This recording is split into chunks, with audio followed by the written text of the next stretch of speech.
For those who may not know what Harbor House is, and I know you've been in Fort Smith for a long time, explain what you all do there on a daily basis.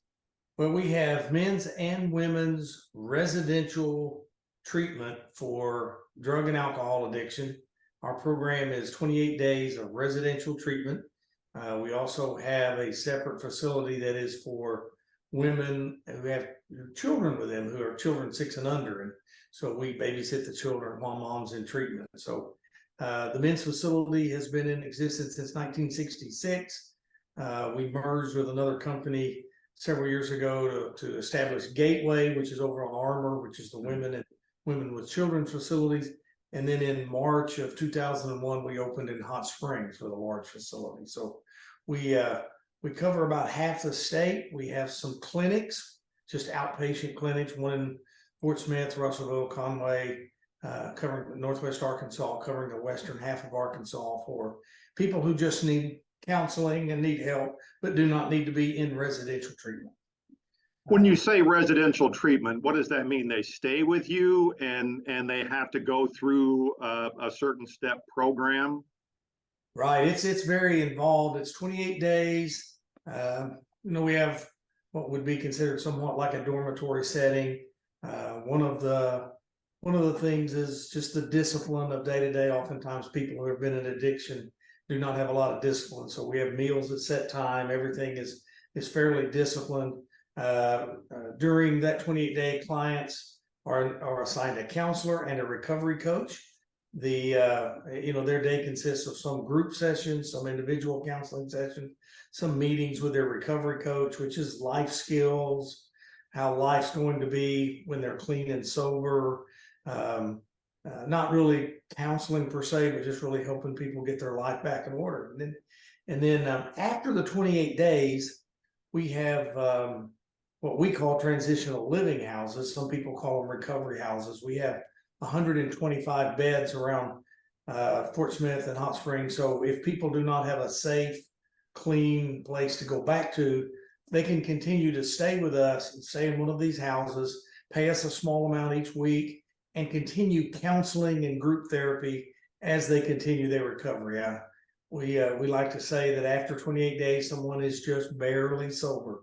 They're just barely clean. So the recidivism rate of those for us the recidivism is much higher for people who do not continue with us in transitional living.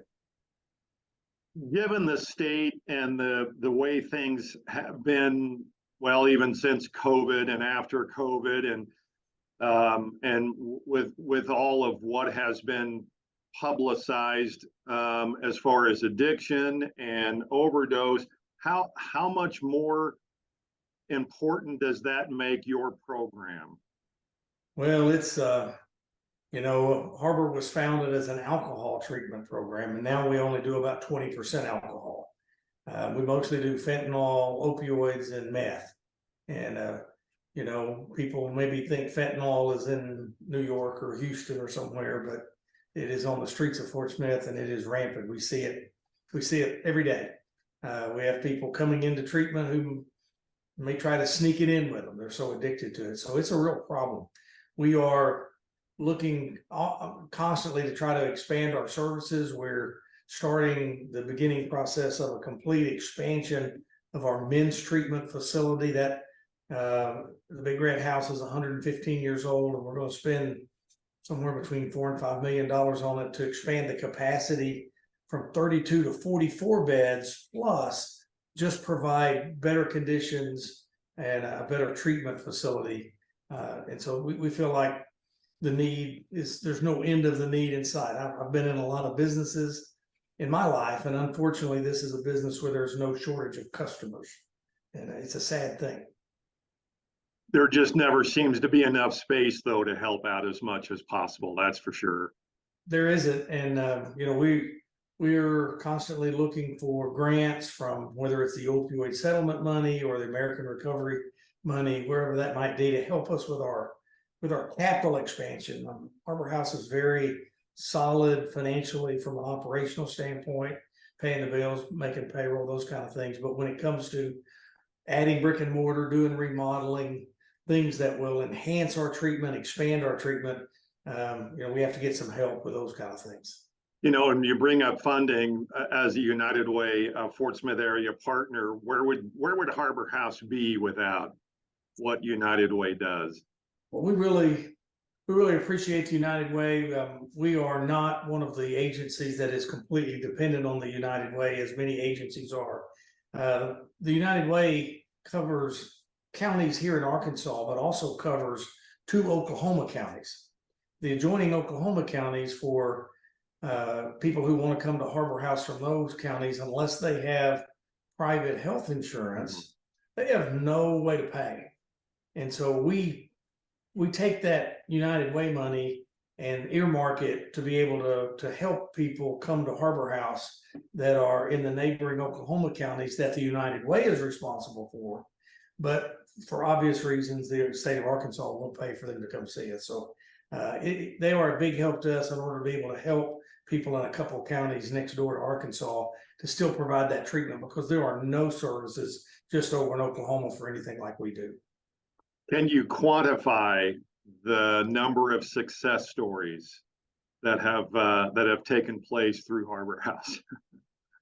No, not since 1966. It's there's stories that will just absolutely bring tears to your eyes. I mean, there's those there's those stories that'll bring tears to your eyes on the very good side, and those that are not as successful will also bring tears to your eyes. But it's very rewarding. It's great to see someone get their life put back in order, maybe get reunified with their family, their parents, their spouse, their kids. We have some pretty prominent citizens in Fort Smith that are former residents of Harbor House that you might meet every day and have no idea that 20, 30, 40 years ago, they went through Harbor House. And so we're very proud of that. We're in the process of starting an alumni association to try to bring some of those people together for some meetings, for some encouragement for others, maybe for some fundraising.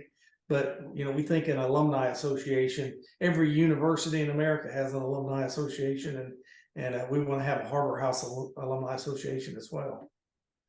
Carl, appreciate your time. A great program and continued success. We welcome anyone that would like to know more about Harbor. Drug addiction in particularly touches every life. It may not be in your family, but it's in somebody's family that you're working with. And if there's ever anyone that sees this that has a need, or knows someone that has a need, they just need to reach out to us. Many of our employees, many of our staff are in recovery themselves. It's a profession, it's an occupation, but for a lot of folks, it's a ministry and a mission as well. And we take it very seriously. All right. Thanks very much. All right, Dan, it's good talking to you.